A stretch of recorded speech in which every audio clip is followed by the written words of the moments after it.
ଆମେ ଦେଖିବା ସୂର୍ଯ୍ୟ ପାଗୋଡ଼ା। ସୂର୍ଯ୍ୟ ପାଗୋଡ଼ା ଗୁଡ଼ିକ ମୁଁ ଦେଖାଉଛି ଆପଣଙ୍କୁ ଚାଇନାର ସୂର୍ଯ୍ୟ ପାଗୋଡ଼ାର ଫଟୋ। ସୂର୍ଯ୍ୟ ପାଗୋଡ଼ା ଗୁଆଲିନ୍ ଗୁଆଙ୍ଗ ସ୍କଇ ଚୀନରେ ଅବସ୍ଥିତ। ଚୀନ ବୌଦ୍ଧ ଧର୍ମର ପାଗୋଡ଼ା ଗୁଡ଼ିକ ଉନ୍ନତମାନର ଶିଳ୍ପ ନୈପୁଣ୍ୟ ଭାସ୍କରର ନିଦର୍ଶନ। ଏଗୁଡ଼ିକ ଏପରି ତିଆରି ହୋଇଛି ଯେ ବର୍ଷ ଯାକ ପ୍ରତ୍ୟେକ ମାସ ପ୍ରତ୍ୟେକ ସମୟରେ କୋଠରୀରେ ସୂର୍ଯ୍ୟାଲୋକ ପଡ଼ିଥାଏ। ତେଣୁ ଏଗୁଡ଼ିକ ସୂର୍ଯ୍ୟ ପାଗୋଡ଼ା ବୋଲି କୁହାଯାଇଛି।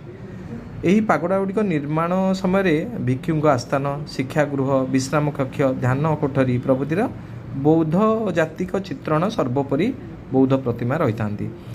ଏହିପରି ଭାରତୀୟ ପରମ୍ପରା ମଧ୍ୟ ହିନ୍ଦୁ ପରମ୍ପରାରେ ମଧ୍ୟ ସୂର୍ଯ୍ୟଙ୍କର ପୂଜା ଅଛି। ଯେଉଁମାନେ ଆପଣ ଜାଣିଥିବେ କୋଣାର୍କ ମନ୍ଦିର। ସେହିପରି ବୁଦ୍ଧଙ୍କର ପୂଜା ଅର୍ଚ୍ଚନା ପାଇଁ ଭାରତବର୍ଷରେ ସିକିମରେ ବହୁତ ଗୁଡ଼ାଏ ପାଗୋଡ଼ା ପାଇବେ। ମହାରାଷ୍ଟ୍ରର ମୁମ୍ବାଇ ଠାରେ ମଧ୍ୟ ଆପଣ ପାଗୋଡ଼ା ପାଇପାରିବେ। ବହୁ ଦର୍ଶନୀୟ